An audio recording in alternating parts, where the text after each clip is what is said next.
Los días siguieron pasando sin nuevas pistas ni avances en el caso.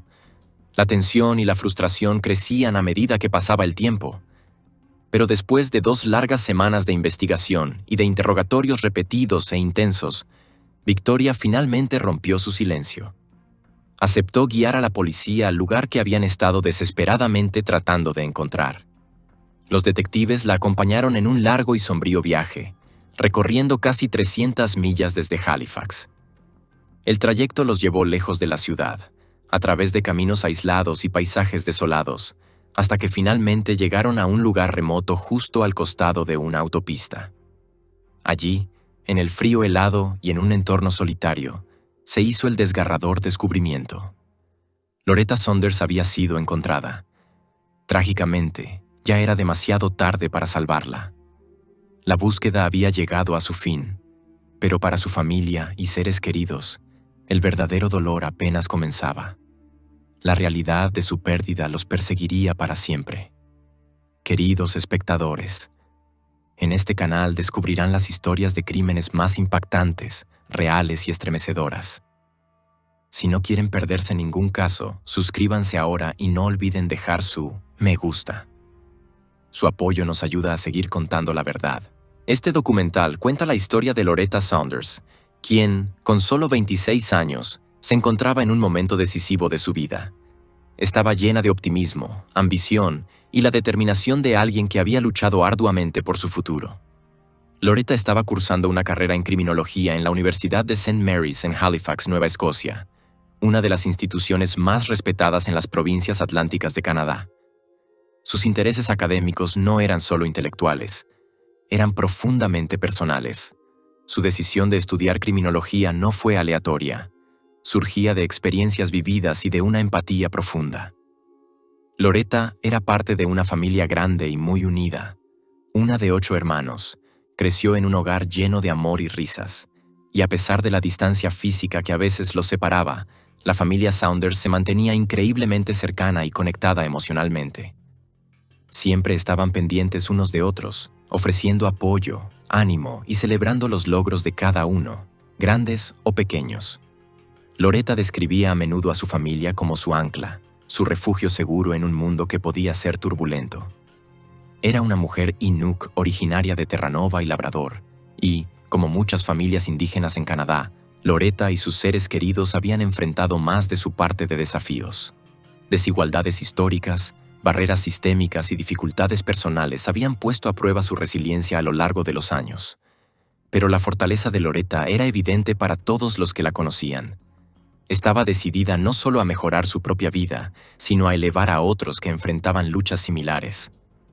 En su adolescencia tardía, Loretta tomó una decisión valiente: mudarse a Montreal. Fue un salto enorme. Dejar a su familia atrás y enfrentar la vida en una ciudad de ritmo acelerado completamente sola. Aunque abrazó la aventura, también fue un momento increíblemente difícil para ella. La transición vino acompañada de una presión abrumadora y, antes de mucho, Loretta comenzó a enfrentar serias batallas personales. Su madre, Miriam, relató más tarde que Loretta había desarrollado una adicción, una que la arrastró a algunos de los momentos más oscuros de su vida. Hubo incluso un periodo en el que no tenía un lugar estable donde dormir y dependía de las calles para guarecerse. Pero la historia de Loretta no terminó allí. En lugar de ser definida por sus puntos más bajos, se convirtió en un ejemplo de lo que significa luchar por la recuperación. Loretta decidió buscar ayuda. Se inscribió en un programa de rehabilitación y gracias a una fuerza de voluntad inmensa y al apoyo de su familia, logró mantenerse sobria. Recuperó el control de su futuro, paso a paso. Una vez que volvió a estabilizarse, tomó otra decisión audaz. Esta vez mudarse a Halifax, donde solicitó ingreso a la universidad. Su aceptación en St. Mary's fue un momento decisivo. Estaba emocionada más allá de las palabras, llena de propósito y con un renovado sentido de sí misma. Su sueño era eventualmente estudiar Derecho, utilizando su educación y sus experiencias vividas para defender a quienes no siempre tenían voz. Cuando llegó el momento de elegir un tema para su tesis, Loretta no dudó. Sabía de inmediato cuál sería su enfoque: mujeres indígenas desaparecidas y asesinadas. El tema era increíblemente cercano a su corazón, no solo como una investigación académica, sino como una misión personal. Loretta quería dar visibilidad a las historias de mujeres indígenas cuyas voces habían sido silenciadas, cuyos casos habían sido ignorados. Imaginaba crear documentales en el futuro, proyectos que llevaran estas importantes narrativas a un público más amplio y ayudaran a impulsar un cambio sistémico. No era solo una meta, era un llamado. Su vida personal también estaba floreciendo. Loretta tenía una relación amorosa y comprometida con Yelchin Sakulte, un compañero amable y solidario que compartía sus valores. Llevaban casi 3 años juntos, y su vínculo se había fortalecido con el tiempo. Incluso habían viajado recientemente a Turquía para visitar a la familia de Yelchin, un viaje lleno de alegría y presentaciones significativas. Yelchin hablaba con cariño de Loretta a sus familiares, diciéndoles sin dudar que era la persona con la que quería pasar su vida. Y aún había más alegría en camino. Loretta había descubierto recientemente que estaba embarazada, de 3 meses, y estaba absolutamente emocionada. Se preparaba para el próximo capítulo: formar una familia propia. Ella y Yelchin se habían mudado juntos, creando un hogar lleno de esperanza y entusiasmo. Para ayudar a cubrir los gastos, Loretta había subarrendado su propio apartamento a una pareja de inquilinos, lo que le daba un ingreso adicional mientras se concentraba en su último año de estudios. Con la graduación a tan solo 2 meses y un bebé en camino, Loretta nunca se había sentido tan optimista. Hablaba a menudo del futuro, del tipo de madre que quería ser y del tipo de defensora de la justicia que aspiraba a convertirse. La vida, después de tantas dificultades, finalmente comenzaba a sentirse llena de posibilidades. Todo parecía alinearse. Pero entonces, todo cambió. El 14 de febrero de 2014, una preocupación repentina y alarmante rompió esa sensación de calma. El novio de Loretta, Yelchin, llamó a su hermana Diem en un estado de creciente pánico. No había visto a Loretta desde el día anterior y algo no le parecía bien. Explicó que había recibido un par de mensajes de texto desde su teléfono, pero eran extraños, distintos a cualquier cosa que ella enviara normalmente. En uno, Loretta afirmaba que accidentalmente había bloqueado su cuenta bancaria en línea. En otro, decía que se quedaría con una amiga y que lo contactaría más tarde. Pero no decía quién era esa amiga. Los mensajes eran cortos, vagos y carecían de su calidez habitual y de su atención característica a los detalles. Esta comunicación tan poco característica encendió señales de alerta. Loretta solía ser muy comunicativa, especialmente con su familia. Siempre se mantenía en contacto y rara vez guardaba silencio sin explicación. Diem tampoco había tenido noticias de ella. A medida que el día se convirtió en noche y las horas seguían pasando sin ninguna señal, la ansiedad comenzó a crecer entre sus seres queridos. Para el día siguiente, los padres de Loretta, Miriam y Clayton, estaban profundamente preocupados. Describieron una sensación creciente de temor. Simplemente sabían que algo no estaba bien. Para una joven que siempre estaba en contacto, que nunca dejaba de responder, este silencio era ensordecedor. Los miembros de la familia comenzaron a llamarse unos a otros sin parar, contactando amigos, tratando de reconstruir sus pasos y encontrar cualquier posible explicación. Pero Loretta no había hablado con nadie. Su teléfono seguía en silencio.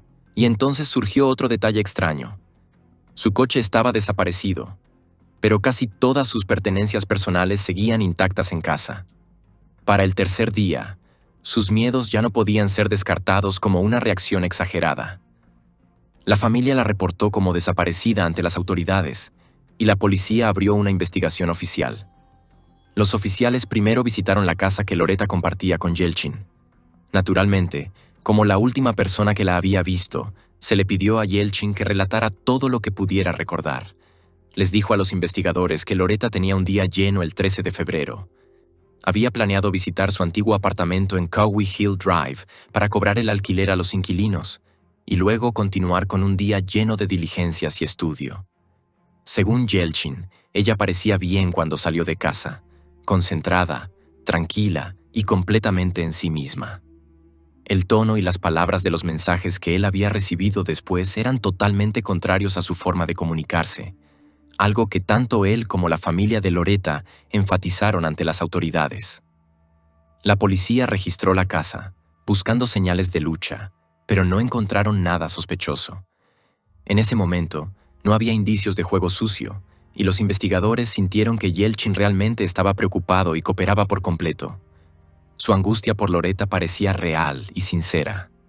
Luego, los investigadores se dirigieron al apartamento en el 41 de Cowie Hill Drive, unidad 1003, donde vivían los inquilinos de Loretta.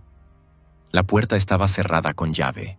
Nadie respondió a los golpes, y desde lo que los oficiales pudieron observar, no había nada obviamente fuera de lugar dentro. Aún así, la situación no dejaba de parecer extraña. ¿Dónde estaba Loretta? ¿Por qué había cambiado tan repentinamente su forma de comunicarse? ¿Y por qué nadie la había visto o escuchado de ella en días?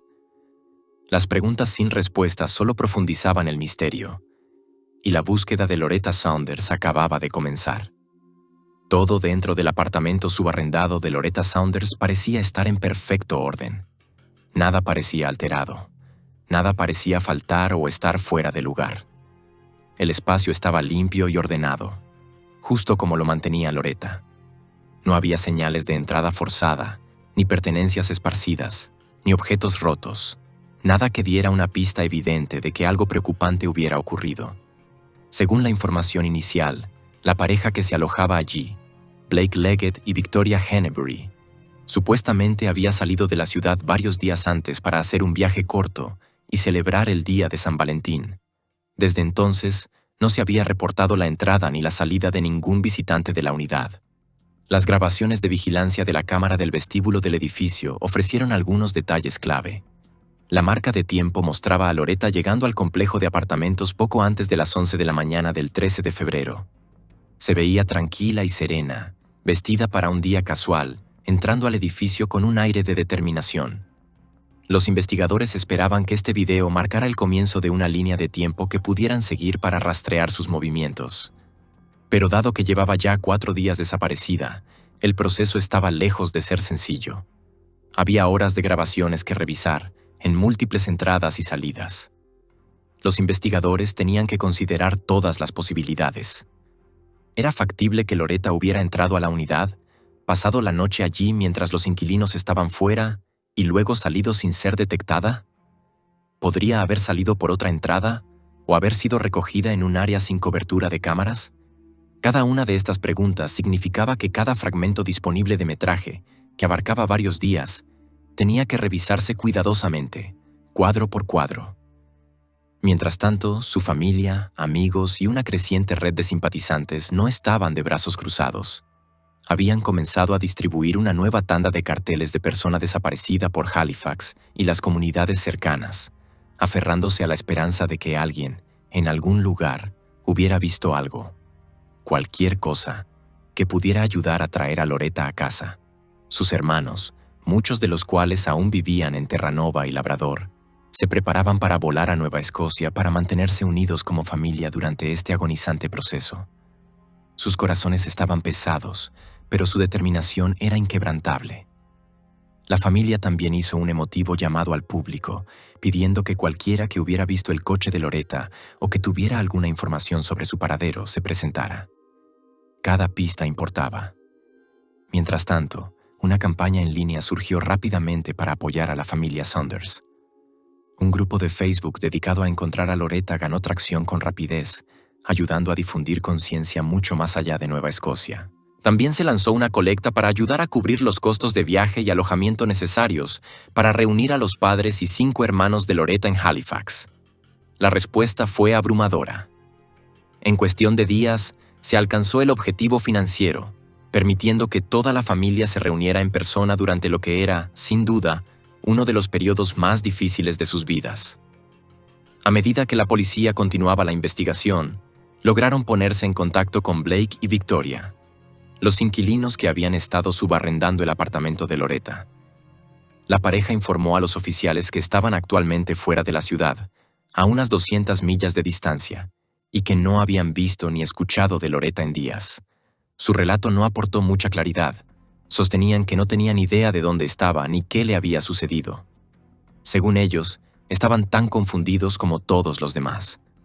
Poco después de esta conversación, los investigadores descubrieron un hallazgo sorprendente. Las tarjetas bancarias de Loretta seguían activas y utilizándose. La esperanza parpadeó brevemente. ¿Podría estar viva y simplemente evitando el contacto? Tal vez estaba pasando por algo y necesitaba espacio. Pero esa esperanza pronto se convirtió en preocupación. El 13 de febrero, el mismo día en que Loretta había sido vista por última vez, una de sus tarjetas fue utilizada en una tienda minorista poco antes de las 5 de la tarde. Las grabaciones de vigilancia confirmaron que su coche estaba estacionado fuera del lugar en el momento de la transacción. Sin embargo, la persona que usó la tarjeta no era Loretta. Las imágenes mostraban a una mujer en el mostrador que no se parecía a Loretta ni en apariencia ni en comportamiento. Solo unos minutos después, la tarjeta de Loretta fue utilizada de nuevo. Esta vez en un segundo establecimiento, aproximadamente a 10 millas del primero.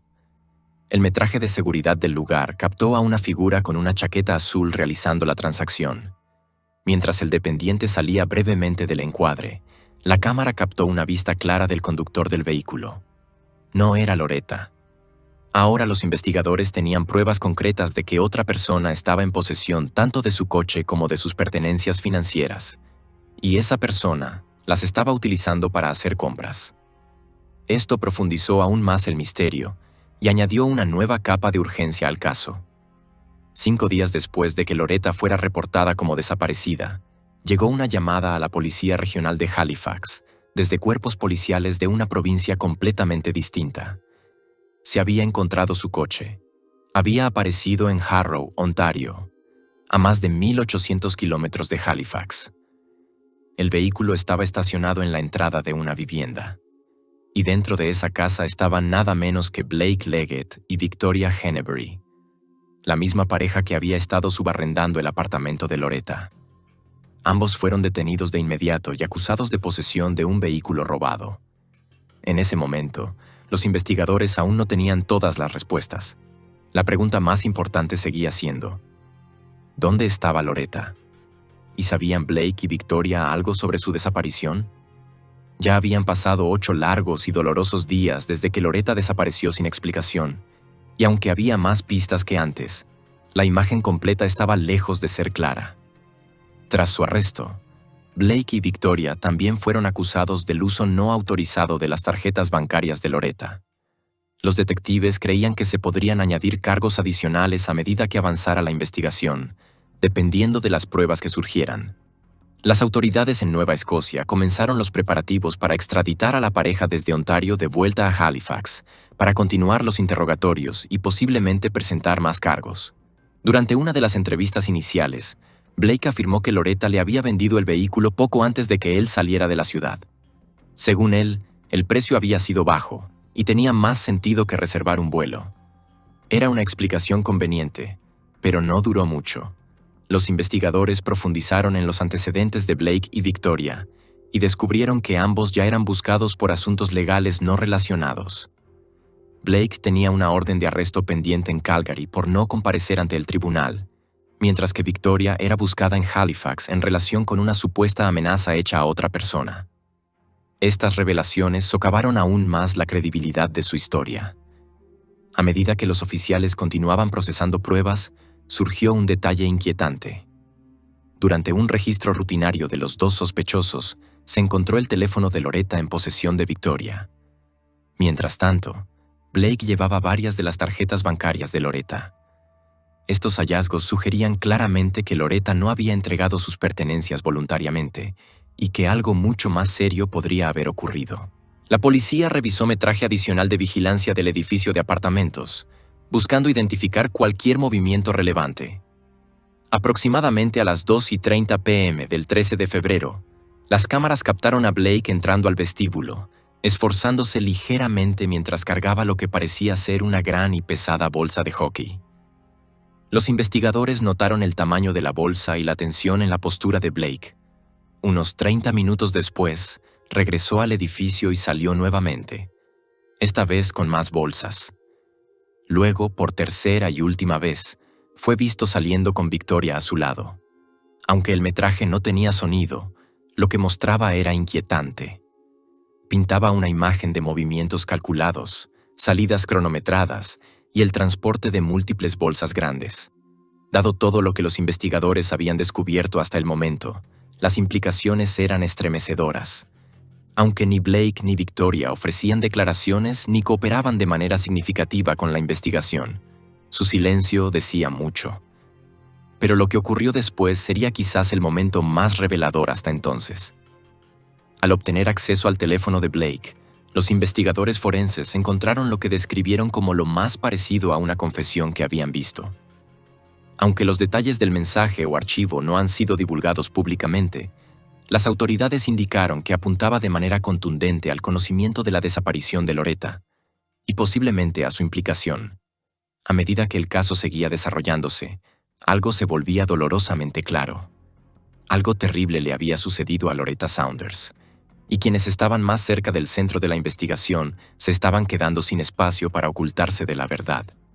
En los días finales, antes de que Loretta Saunders fuera vista por última vez, una pieza inquietante de metraje se convertiría más tarde en un elemento clave para desentrañar lo ocurrido. En ese video, grabado por el propio Blake Leggett, él filma una discusión entre él y Victoria Henneberry. Ambos parecían estar bajo la influencia del alcohol y su confrontación se volvió ruidosa y volátil. Aunque aparentemente era solo otra pelea entre compañeros de casa o pareja, esta grabación se convertiría más adelante en una pieza crucial del rompecabezas. Los detectives, analizando cuidadosamente la dinámica de la situación, llegaron a una conclusión crítica desde el principio. Era mucho más probable que Victoria hablara, no Blake. Ella mostraba signos de tensión emocional, y los investigadores sintieron que cargaba con algo que había estado ocultando. Durante el interrogatorio, los agentes le mostraron el video de la discusión, una grabación que exponía su estado mental y el deterioro de la relación entre ellos. Tras varios momentos de silencio y vacilación, la compostura de Victoria finalmente se quebró. Con una certeza silenciosa pero escalofriante, pronunció las palabras que los investigadores temían, pero esperaban. Él lo hizo. Él la mató. Explicó que el motivo detrás de la muerte de Loretta no había surgido de la ira, la venganza, ni de ningún agravio personal profundo, sino de algo dolorosamente trivial: el alquiler no pagado. Victoria confesó que Blake había acabado con la vida de Loretta simplemente para evitar pagar el dinero que le debían. Pronto salió a la luz que el conflicto entre Loretta y sus inquilinos había estado intensificándose durante meses. Loretta había mostrado una enorme paciencia, dando a Blake y Victoria oportunidad tras oportunidad para ponerse al día con el alquiler. Pero después de soportar pagos tardíos y ser ignorada repetidamente, su paciencia se agotó. En ese momento, le debían aproximadamente $600, dinero que Loretta realmente necesitaba, especialmente como estudiante preparándose para graduarse y comenzar una nueva vida como madre. El 13 de febrero, ella había ido al apartamento decidida a cobrar lo que le debían y a pedirles que desalojaran el lugar. Lo que no sabía era que su decisión la pondría en grave peligro. Los investigadores suplicaron a Victoria que les dijera más, que compartiera dónde estaba Loretta. Pasaron días sin nueva información, pero 2 semanas después del inicio de la investigación y tras un interrogatorio prolongado, Victoria finalmente accedió a guiar a la policía hasta ella. Llevó a los detectives en un largo viaje, unos 300 kilómetros fuera de Halifax, hasta que llegaron a una zona apartada junto a una autopista. Allí, en aquel lugar frío y remoto, Loretta Saunders fue finalmente encontrada. La búsqueda había terminado, pero el dolor apenas comenzaba. Uno de los líderes comunitarios involucrados en el esfuerzo de búsqueda habló con profunda emoción tras el hallazgo. Cuando supimos que ya no era un caso de persona desaparecida, sino una pérdida de vida confirmada, fue devastador. Loretta no era solo alguien a quien la gente conocía, era alguien a quien amaban. La gente tomó la iniciativa de ayudar porque sentían una conexión profunda con ella. En los días que siguieron, la Universidad de St. Mary's realizó un homenaje solemne y profundamente conmovedor. El salón académico, normalmente lleno de estudiantes y clases, se transformó en un espacio de recuerdo. Más de 200 personas asistieron, ocupando cada asiento del lugar. No había una sola silla vacía en el servicio celebrado para honrar la vida de Loretta Saunders. Compañeros de clase, profesores, amigos y miembros de la comunidad en general se reunieron para reflexionar sobre su vida y legado. Durante el servicio, el rector de la universidad ofreció un homenaje conmovedor. La vida de Loretta fue una presencia brillante y hermosa entre nosotros. Era inteligente, apasionada y llena de promesa. Tu vida, Loretta, fue verdaderamente preciosa. Extrañamos tu encanto, tu risa y tu alegría. Y queremos que tu familia sepa, nunca serás olvidada. Tu espíritu siempre permanecerá en estos pasillos. Como parte de preservar su legado, la universidad propuso una beca en nombre de Loretta, pendiente de la aprobación de su familia. Esta beca serviría no solo como tributo a ella, sino como un faro de esperanza para futuros estudiantes indígenas que persigan estudios relacionados con la justicia. La familia de Loretta finalmente organizó un funeral en su ciudad natal de Goose Bay, Labrador, permitiéndoles despedirse por última vez rodeados de seres queridos en la comunidad donde ella creció. A pesar de la declaración inicial de Victoria ante los detectives, tanto ella como Blake se declararon inocentes de todos los cargos. Sus equipos legales solicitaron que los juicios se realizaran por separado, pero un juez rechazó la petición, decidiendo que los cargos estaban demasiado relacionados y que ambos serían juzgados al mismo tiempo. Sin embargo, justo cuando el juicio estaba a punto de comenzar, el caso dio un giro repentino e inesperado. Tanto Blake como Victoria cambiaron sus declaraciones y finalmente ofrecieron sus versiones de lo que ocurrió aquel día. Según ambas declaraciones, Loretta había entrado al apartamento y se había sentado tranquilamente en una silla, esperando que le entregaran el alquiler atrasado. Entonces, en cuestión de momentos, la situación se intensificó. Blake supuestamente se acercó a ella por detrás y se produjo un forcejeo. Lo que siguió fue una cobertura rápida y deliberada. Tras el acto, Blake supuestamente limpió el lugar, empacó una gran bolsa de equipo estilo hockey y la colocó en la parte trasera del vehículo de Loretta. La pareja luego salió de Halifax como si nada hubiera ocurrido. Durante su viaje, usaron las tarjetas bancarias de Loretta para comprar comida, pero cuando se les pedían contraseñas, no las conocían. En un movimiento calculado, Victoria usó el teléfono de Loretta para enviar mensajes a Yelchin, la pareja de Loretta, fingiendo ser ella, intentando desviar sospechas el mayor tiempo posible. La verdad era desgarradora. Loretta Saunders, una mujer brillante, decidida y amorosa, perdió la vida por apenas $600. Ella había mostrado compasión hacia sus inquilinos, les había dado tiempo y había intentado resolver el asunto pacíficamente. El hecho de que su vida fuera arrebatada de una manera tan absurda y evitable era devastador. Según los investigadores y los fiscales, estaba claro por las pruebas que Loretta había luchado con todas sus fuerzas para sobrevivir. Pero el ataque había sido repentino, y el engaño que siguió, frío y calculado. Finalmente, durante la presentación de los hechos, Blake cambió su declaración y se declaró culpable de asesinato en primer grado, y Victoria se declaró culpable de asesinato en segundo grado. El abogado de Blake explicó que su cliente había decidido declararse culpable voluntariamente y sin ningún acuerdo, porque no quería que la familia Saunders soportara el trauma de un juicio público, donde se habría presentado evidencia gráfica durante semanas. Blake fue sentenciado a cadena perpetua sin posibilidad de libertad condicional durante 25 años.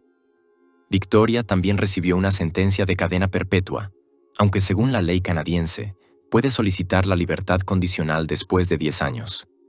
Fuera de la sala del tribunal, la madre de Loretta compartió su dolor con el público. «El asesinato de mi hija está en sus manos», dijo refiriéndose a Victoria.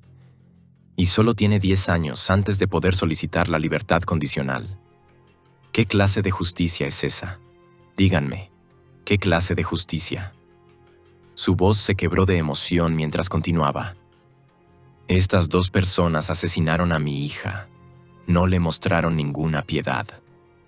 Así que ¿por qué deberíamos mostrarles piedad nosotros?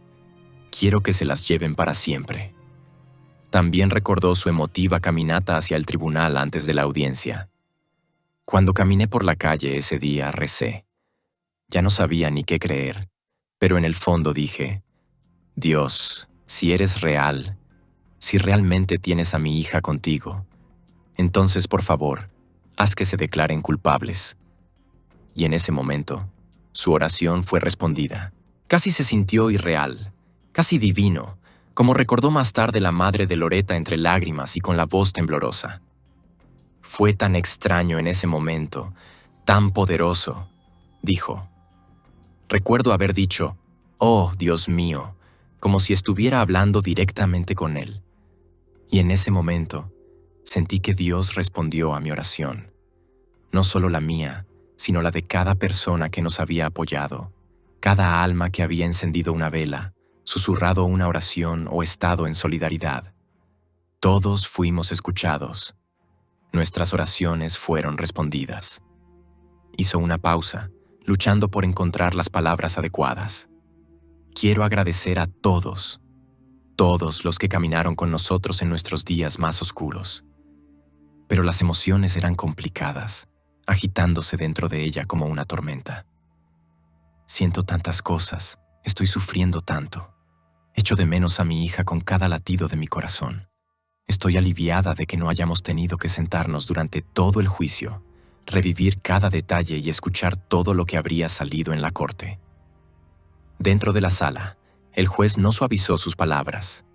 En sus comentarios finales, calificó el crimen como despreciable, horrendo y cobarde. No había duda sobre la intensidad emocional de los procedimientos. Los familiares y simpatizantes se sentaron en cada audiencia con mandíbulas apretadas y ojos llenos de lágrimas. En un momento particularmente emotivo, la hermana de Loretta, Diem, ya no pudo contener la rabia y el dolor que había llevado durante tanto tiempo. Se lanzó hacia Blake y Victoria, gritándoles en un estallido de angustia. La seguridad intervino rápidamente. Al salir la familia del tribunal, alguien en el pasillo gritó a Blake, con su voz resonando por los corredores. «Te estaremos esperando cuando salgas». A comienzos de 2017, Victoria Hennebury intentó retirar la declaración de culpabilidad que había presentado anteriormente en la corte. Afirmó que, en el momento de su confesión, no se encontraba en el estado mental adecuado y que, por lo tanto, su declaración debía considerarse inválida. El tribunal revisó cuidadosamente su solicitud, pero la moción fue denegada unos meses después. El fallo se mantuvo. Su confesión permanecía registrada. Poco después, Victoria comenzó a decir que tenía ascendencia indígena por parte de su línea materna. Esta afirmación levantó sospechas y provocó fuertes emociones, especialmente entre la familia de Loretta y la comunidad indígena. La Junta de Libertad Condicional señaló que no había evidencia documentada ni reconocimiento familiar de tal ascendencia. Para quienes conocían a Loretta, quienes entendían por qué luchaba y a quién trataba de proteger, esta declaración resultó profundamente ofensiva. Su familia la vio no como una revelación genuina, sino como un gesto manipulador. «Decir eso ahora», comentó un miembro de la comunidad, «después de quitarle la vida a una mujer indígena, no solo es insensible, es insultante, no es herencia, es un truco, es un juego para ella». 2 años después, Victoria se puso en contacto con un centro de apoyo para mujeres indígenas, con la esperanza de recibir ayuda que pudiera favorecer su liberación o apoyo durante su encarcelamiento. Sin embargo, tras revisar su caso y considerar sus acciones pasadas, el centro rechazó su solicitud. A pesar de ello, Victoria siguió intentando acceder a recursos culturalmente significativos. Solicitó un permiso especial para asistir a un círculo de mujeres indígenas dedicado a compartir y tocar tambores, un evento destinado a promover la sanación, la unidad y la tradición sagrada. Al principio, la Junta de Libertad Condicional aprobó su solicitud, pero después de que la noticia se hizo pública y creciera la indignación, la aprobación fue revocada. Miembros de la comunidad y defensores argumentaron que permitir su participación en tales eventos socavaba la naturaleza sagrada de los espacios indígenas y faltaba al respeto a la memoria de Loretta. Como resultado, Victoria tiene ahora prohibido de manera oficial acceder a cualquier servicio indígena dentro del sistema penitenciario. Tras la pérdida de Loretta, su hermana Diem intentó canalizar su dolor en acción, creó un blog titulado El viaje de una superviviente de homicidio a través del duelo, donde volcó su alma escribiendo sobre la pérdida, el trauma, la resiliencia y el camino complicado hacia la sanación. Diem no se detuvo allí. Comenzó a trabajar estrechamente con el cineasta Matthew Smiley, creador del aclamado documental Highway of Tears, que investigaba las desgarradoras historias de mujeres indígenas desaparecidas y asesinadas a lo largo de la infame carretera 16 en Columbia Británica. Un tramo de más de 700 kilómetros, considerado uno de los caminos más oscuros de la historia de Canadá. Juntos, esperaban amplificar la voz de Loretta, su misión y el tema por el que ella sentía tanta pasión. 2 teatros en Halifax organizaron proyecciones de Highway of Tears, con todas las ganancias destinadas al Fondo de Becas Loretta Saunders. El fondo se creó para apoyar a mujeres indígenas en su búsqueda de educación postsecundaria, una causa que Loretta había defendido antes de que su vida fuera truncada. Diem recordó después: todo esto es para honrar a Loretta. Esto es lo que ella habría querido.